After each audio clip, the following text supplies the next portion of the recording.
Hey guys, it's Sarah, and today I'm doing something a little weird. I decided to film from my bed because I am exhausted from going to New York City for Book Expo and BookCon. I took a shower with the intention of putting on makeup and looking presentable and setting up my lights and all that stuff that I normally do to film.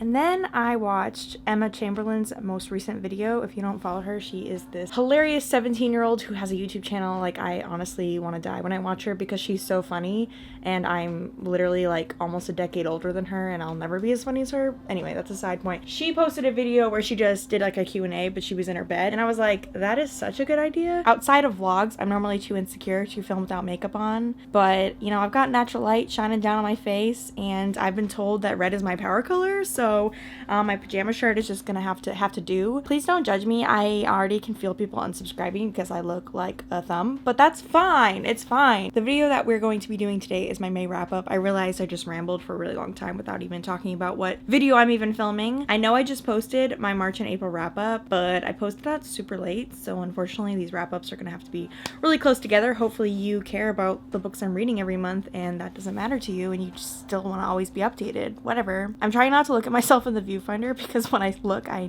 realize that this is not my best angle, but I am so comfortable right now, like you don't even know. We're keeping it real right now. We are keeping it real. And I know I just got a lot of new subscribers, so they probably thought I was like presentable and like cute in my other video, and now they're seeing this and they're like questioning their decision to subscribe. But whatever, let's just get into the wrap up because that's why we're here. We're here for books. We're not shallow people. Maybe, I don't know. Just gonna tuck myself in a little bit to get ready.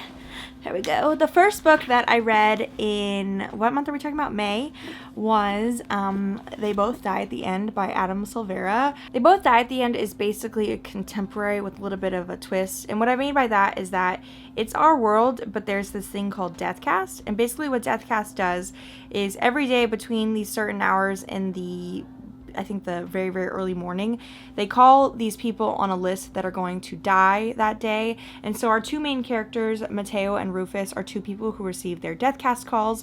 And so they're kind of faced with the choice of how they're going to spend their last day. And they end up using this app, I think it's called the Last Friends app, that allows you to connect with basically a last friend to spend your last day with. And then, as you can imagine, because it's Silvera, it sort of turns into a cute romance, but then it's also really, really sad because of the title and what's implied there. I'm just gonna be real with you guys. I absolutely loved Mateo, but I could care less about Rufus.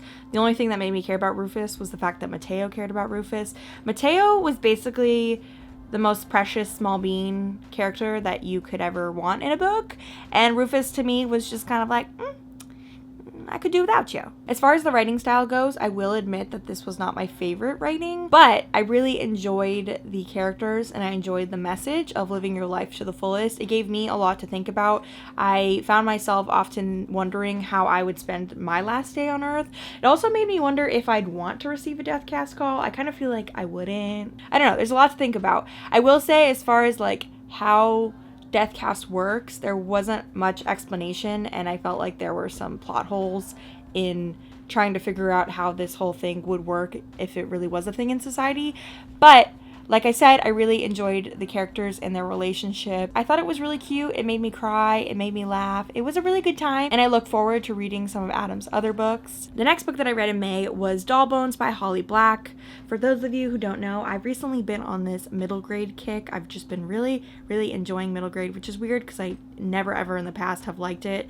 And so I saw that Holly Black had this book, and I was like, why not? This book follows three best friends, Zach, Poppy, and Alice, and they've been friends since they were very young, and they love playing like adventure pretend games with their action figures and their dolls.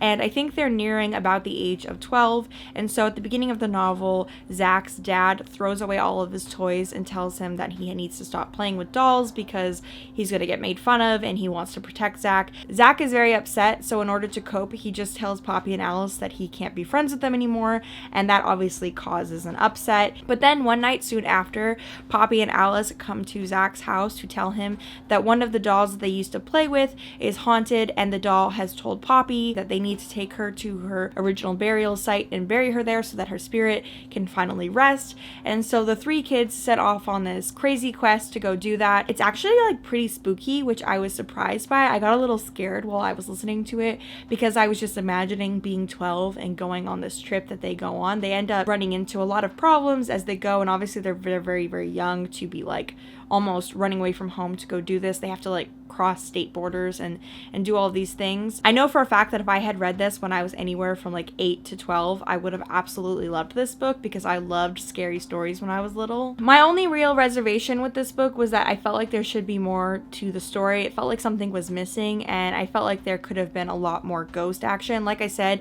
it really hinted at some spooky things, and I was kind of surprised by that, but at the same time, I still felt like there should have been more of that. Again, overall, I thought it was good. I gave it 3.5 stars, so if you're looking for a cute little middle grade, I recommend this. Also, if you have liked any of Holly Black's YA books, you might like this. I was actually surprised that I liked this, because I actually have never liked a Holly Black book before, and I think I've read about 3 of her books. But yeah, it was good, and I recommend it. The next book on my list is Everless by Sara Holland. I don't really remember who recommended this to me. I think I just saw people reviewing it on Goodreads, and then I saw that Scribd had it on audio. Also, pause. I want to talk about Scribd for a second. Scribd is an audiobook and ebook website/app that you can use, obviously, to listen to audiobooks and read ebooks. And I've mentioned this in the past, but they used to be on a model more similar to Audible, where I think you only got 2 book credits a month that you could use on an ebook or an audiobook. So obviously that model doesn't really appeal to me, because I listen to so many audiobooks. But Riley from Riley Marie actually filled me in recently that they have gone back to their old model of unlimited. There's honestly no strings attached. It's $8.99 a month and just unlimited audiobooks. And the audiobook selection is really good. I was actually really surprised by how many new releases they have. I will admit they don't have like every single book that I want to listen to, but they do have a lot of new releases, and they have like Cassandra Clare books and Holly Black and other books that you probably want to listen to. This video is not sponsored, but I've included a link down below that you can use to get 2 months free on Scribd. Basically, it's just my like user code. Like any of you can have a code that you can share with friends, and then I get a month free if you sign up. But anyway, let's resume the wrap up. Let's go back to talking about Everless by Sara Holland. So basically, Everless is a high fantasy about this world where time is essentially money. For any of you who've ever seen that Justin Timberlake movie In Time, it's a very similar concept where you bleed your years to pay for things. And then if you're really, really rich, you look young, but you're really, really old. Our main character is this girl named Jules. She lives with her father in this very small town, and the town itself is very poor. Most people in the town don't have very much time. Jules decides to go to the palace, which is a place called Everless, as a servant, because they're paying people really, really high amounts of time. And her father is sick, so she wants to help him to get him more time. Whenever I say time, I feel like I mean like clock time, which I do, but I also mean money. So hopefully this all makes sense. When Jules gets to Everless, she becomes one of the queen's servants, and there's a lot of mystery surrounding the queen, because she is like, I think like thousands of years old. She like has been around since like having time as money became a thing. And I don't really know what else to say about this besides that this isn't the first time that Jules has lived in the palace, because she lived there when she was very young and her father was a blacksmith, but something really bad happened, and so they had to run away. And so yeah, she gets to the castle and she realizes that like there's more to stuff, basically like every YA novel. This book was very predictable, but for some reason it didn't bother me. Usually that's a pet peeve of mine, but I think this whole like time is money concept was enough for me to be interested in this book, because I definitely wouldn't say that it's unique as far as like YA fantasy goes. The world building definitely could use some work, but like I said, this whole time is money thing is pretty cool. And that movie with Justin Timberlake was pretty bad, so I feel like she's doing it a little better than they did. I'm hoping that in the next book, they delve a little bit more into the history of this world, because that's definitely something I think is missing. But I really liked Jules as a main character. She was a little slow on the uptake. Like, I knew things were coming way before her, but like that's fine. I'll like forgive her, because she was like just trying to figure stuff out. My biggest issue with this book was honestly the romance, because they wanted us to believe that Jules has been in love with Prince Rowan since she was very small, because they were like friends when they were younger, and then she comes back to the castle and we're just supposed to believe that like they were just gonna like pick up where they left off. But like I did not like that or enjoy that. I'm kind of at this point with YA where I don't want there to ever be romance. Like I either want the girl to like another girl or just like no one. Like that's kind of where I'm at. Anyway, I know I enjoyed this book because I finished it wanting the next installment in the series, and I don't feel that very often, especially with YA fantasy. So it was a good time. Like, it was like a solid 3-star time. The last book that I read in May was The Case for Jamie by Brittany Cavallaro, and I just smacked myself in the face with it. This is the 3rd book in the Charlotte Holmes series, which has very randomly became one of my favorite series. Like, I actually purchased a copy of this, and for those of you new to my channel, I don't really buy books very often unless it's like an absolute favorite. I usually use the library or something like Scribd to either read or listen to books, just because I'm a cheap bitch and I don't like to buy things that I might not end up liking. Last year I read the first 2 books, A Study in Charlotte and The Last of August. I know I'm doing like a really good job displaying them on camera right now. They ended up being favorites of mine, which was really random because the whole idea of them didn't seem like something that I would enjoy. The series centers around these 2 characters, Charlotte Holmes and Jamie Watson, and they're descendants of the original Sherlock and Watson. The whole concept sounds very Disney Descendants, so it seemed like a really lame idea, but the series is actually very